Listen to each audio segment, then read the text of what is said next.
Assalamualaikum warahmatullahi wabarakatuh.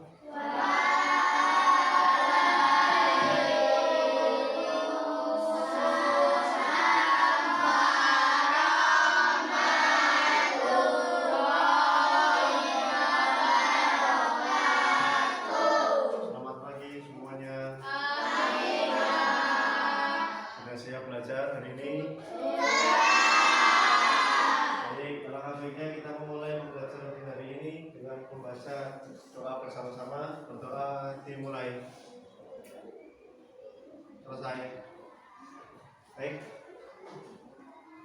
Silakan langsung saja kita belajar kembali tentang pelajaran bahasa Indonesia.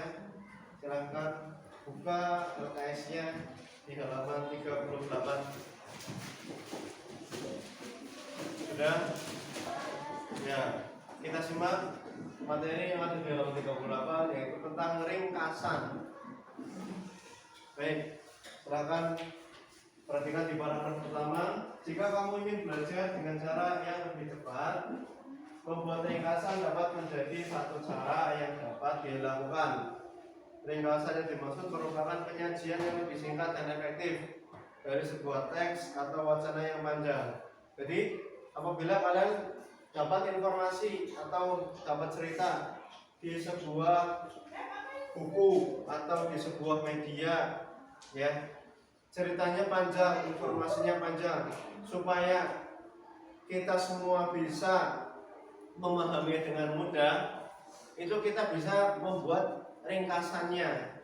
Jadi ringkasan itu kita menulis ulang atau membuat ulang dari sebuah teks, informasi ataupun cerita yang kita terima itu dengan menuliskan kembali dengan singkat. Yang penting-pentingnya saja yang kita tulis, ya, tanpa mengubah isi dari teks tersebut yang kita terima, ya. Tidak perlu diubah, tapi hanya perlu dipersingkat saja supaya lebih mudah dipahami. Baik. Untuk ringkasan sendiri susunannya yaitu berbeda-beda dengan kalimat utuh. Ya. Ringkasan dapat dikenali dengan ciri-cirinya. Ya, kita perhatikan ciri-cirinya.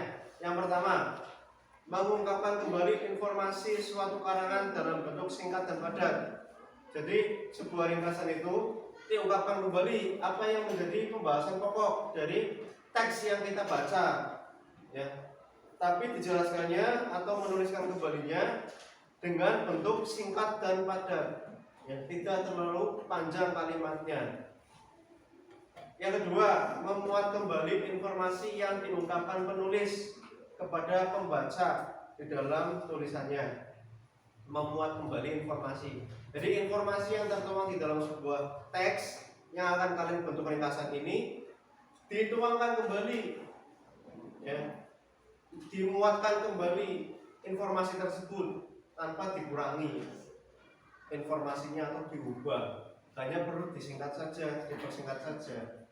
Dan yang ketiga, mempertahankan urutan ide-ide pokok saat menyusun ringkasan.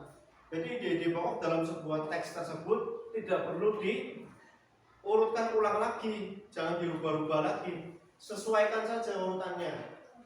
Paham?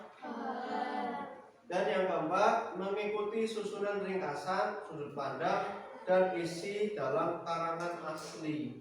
Jadi untuk susunan ringkasan, sudut pandang, dan isi dalam karangan asli itu tidak boleh juga untuk diubah-ubah, ya. Kita menyesuaikan teks yang asli saja. Balik lagi seperti yang saya jelaskan tadi, kita itu hanya perlu meringkasnya saja, mempersingkatnya saja, supaya kita membacanya tidak terlalu panjang, sehingga dapat mudah dipahami. Itu tujuannya, meringkas teks atau meringkas kalimat. Baik. Kemudian membuat ringkasan bukan sekedar memendekkan bacaan, ya, melainkan supaya dapat membuat ringkasan yang baik, ya, sehingga dari teks ringkasan itu bisa disampaikan oleh orang lain dan dapat pula dipahami oleh orang lain. Adapun langkah-langkahnya membuat ringkasan, yang pertama, membaca seluruh naskah asli dengan seksama. Kita baca terlebih dahulu naskah aslinya, teks aslinya dibaca terlebih dahulu secara keseluruhan dengan seksama. Kemudian yang kedua, catat gagasan-gagasan utama atau hal-hal yang penting dari teks yang telah kita baca dengan cara sesama. Kemudian yang ketiga, buat ringkasan dengan perangkai gagasan utama yang telah kalian catat sebelumnya. Jadi dari gagasan-gagasan utama yang telah kalian catat itu dibuat jadi satu kalimat, jadi satu teks. Nah, itu adalah sebuah teks ringkasan. Baik, ada yang perlu ditanyakan semuanya? Sudah paham semuanya? Selanjutnya nanti kalian bisa mengerjakan di rumah untuk bisa membuat teks ringkasan dengan cara kalian nanti mencari teks informasi di media sosial. Kalian pilih bebas, temanya apa saja terserah kalian. Setelah itu nanti kalian buat ringkasannya, ya, sendiri-sendiri, ya, sendiri-sendiri. Nanti setelah itu minggu depan baru kita akan bahas kembali. Paham? Paham? Baik, itu saja mungkin yang kita pelajari pada pertemuan di hari ini.